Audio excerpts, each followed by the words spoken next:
We've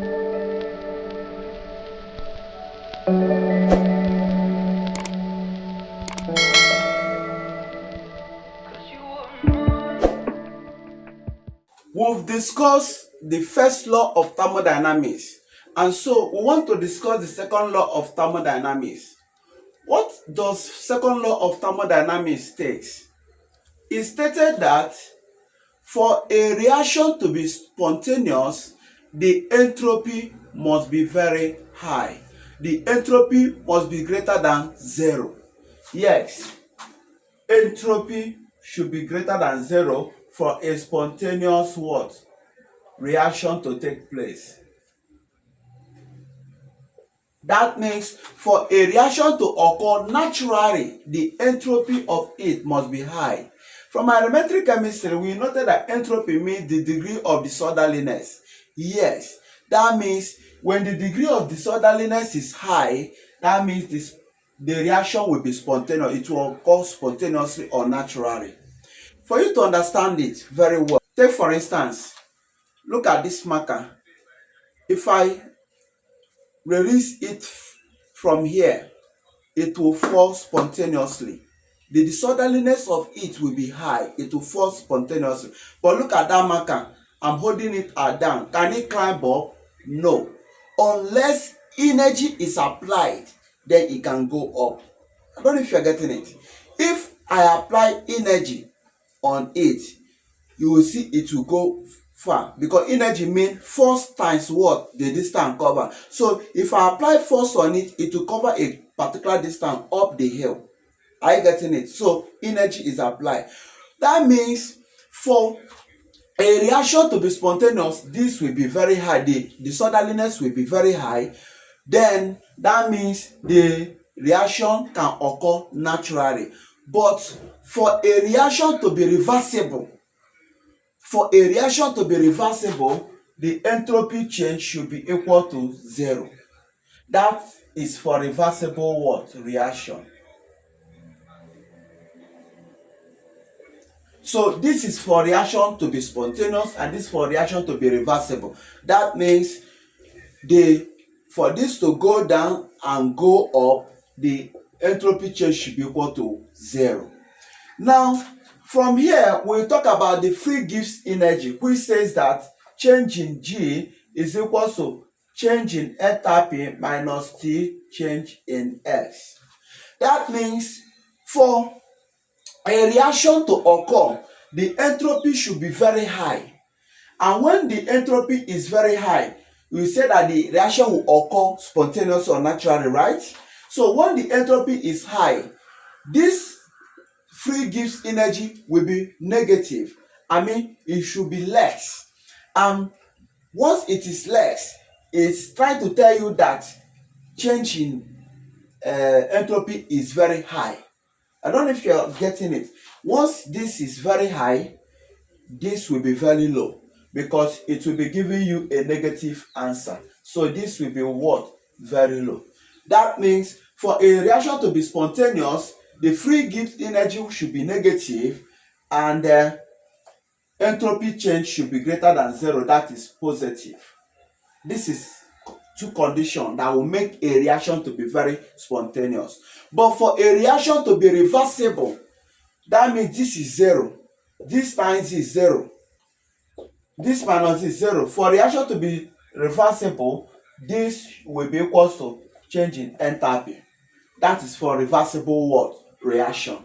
You get it? This is when the reaction occurs spontaneously or naturally without anything called force or energy applying or making it to what? Occur. That means it will occur naturally. Raise something from up down, it just fall easily without you applying force. But when it is down, for you to go up the hill, you will notice that you apply force to or energy for it to occur. And so for it to occur from down to hill, it means you are trying to make this falling down of this object to be reversed or reversible. That is moving up as well. That is this now be equal to 0. But if it is only for it to move from up to down, it occurs spontaneously. Say this is greater than 0, and so this will be negative. But for this one, this will be equal to change in enthalpy. That is, it means that this is zero. That is why this is equal to enthalpy. These are the concepts of the what? Second law of thermodynamics. Yes, that for a reaction to occur spontaneously, this is greater than zero. But if a reaction want to be reversible, this should be equals to zero. Now let's go and solve this question. To solve question number 1, a gas absorbs 2500 joules of heat energy and expand from this to this at a constant pressure of 4 atm. And they say how much work is done by the system. How much work is done by the system? Wow. To solve that question, what we will do is that since the gas absorbs 2500 joules, the implication is that Q is equal to 2500 joules. Is positive. And it expands from this 3 liter to 7 liter at a constant pressure of 4. Okay, the work is equals to P change in V, right? Correct. Where the P is 4, the change in V is 7 minus 3, 4 liter. 7 liter minus 4 liter is 7 liter minus 3 liter is 4 liter, okay? And so we have it to be what? 16 atm liter. This is 4 atm times, so 16 atm liter. That is this. Now, since this is the work, note that 1 atm liter is equals to 101.3 joules. It's a relationship, conversion relationship. 1 atm liter is 101.3 joules. And therefore, 16 atm liter will be equals to, when you cross multiply, you have 16 times this, and that will be giving you 1620.8 joules. This is equivalent. So this is 1620.8 joules. But recall that they said, look at the system. We say in chemistry, we are focus is on system. The system, how much work is done by the system? If the system is doing work, it means it's doing work on the surrounding. And so this work will be what? Negative. Minus 1620.8. Then this system absorbed 2005. It absorbed 2005 energy. So energy absorbed is plus Q. It will have positive energy, but in terms of work, it will be negative because it's performing work. It's the one doing the work. Are you getting it? Therefore, change in internal energy should be equals to Q. Q is positive. 2500 minus how much work is done by the system minus 1620.8.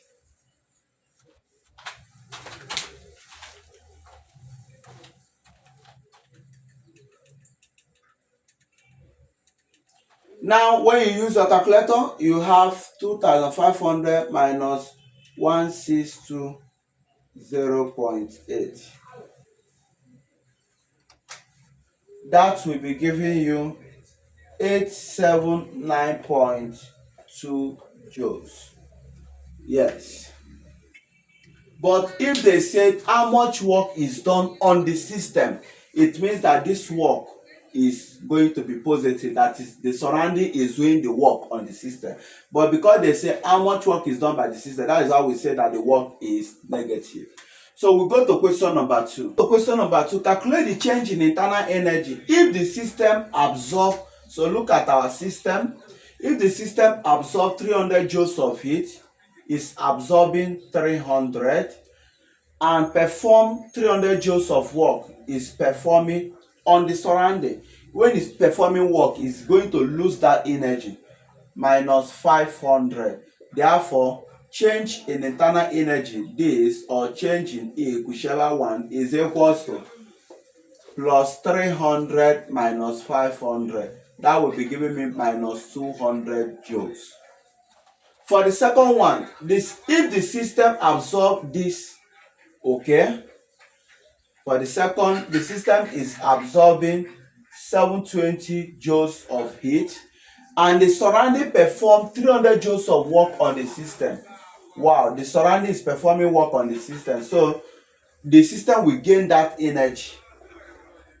So change in energy, that is internal energy, will be equal to 720 plus, because this is plus 300, and that is 1020 joules. That means the energy or the internal energy of that system must increase because it's high, it's positive.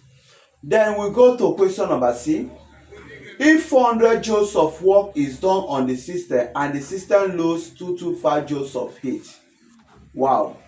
Now for question number C, we said that this system is losing 225 joules, is losing energy now. Then the system is losing, so the arrow should be out, is losing heat. Then the work is done on the system, so the system will gain that work plus 400. Therefore change in E is equal to minus 225 plus what? 400, and that will be giving you 175 joules. So that is 175 joules of what? Energy. That will be this is for question number C, this is for A, and this is for what? B. We'll go to question number 3.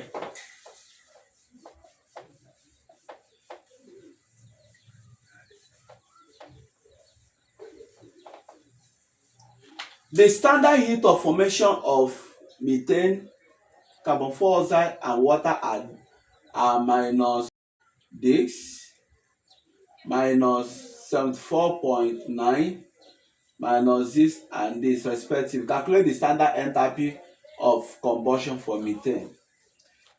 Standard enthalpy of combustion simply mean the change in enthalpy of that system when 1 mole of a substance is completely burned in oxygen or air at a particular temperature. That is the standard enthalpy of combustion. And so that means I have to write combustion reaction of methane, which goes this way. Combustion reaction of methane plus oxygen to give me CO2 plus water. This is 4, so we put 2 here. This will make it to be, we put 2 here. We have balanced the equation. Yes, this is the balanced equation of the combustion of methane. Now this is for methane 1 minus 74.9. Here is 0, so 2 times 0 because it is not given to us. Then this is minus 393.5, and this is 2 bracket minus 286. Okay, now the standard enthalpy of combustion is equals to change in enthalpy of what? Standard enthalpy of combustion is equals to change in enthalpy of what? The product. Add up the product's own enthalpy of the product plus the one of, minus the one of what? Change in the one of what? Reactant. Enthalpy of the reactant. So if we add this and subtract it from this, it will give you the standard enthalpy of combustion, which is what we are looking for. And this will be giving you minus 393.5 minus bracket, plus bracket 2 bracket minus 286, then minus this one bracket minus 74.9 plus 2 times 0 is 0. Okay, so this will be giving me plus. So once I use my calculator, say this times this, it will give you an answer minus this minus what this one give you, because this is negative. This times this will give you negative, minus this plus what you have here, then minus times this is plus.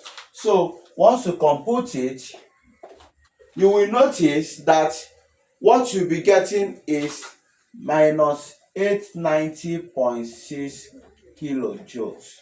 You shouldn't put per mole, because this mole I've taken it, this is 1 mole. 1 mole times this, it will be in kilojoules. So this is kilojoules, 0 kilojoules, kilojoules, kilojoules. So this is the answer to the question. Thanks for watching the video.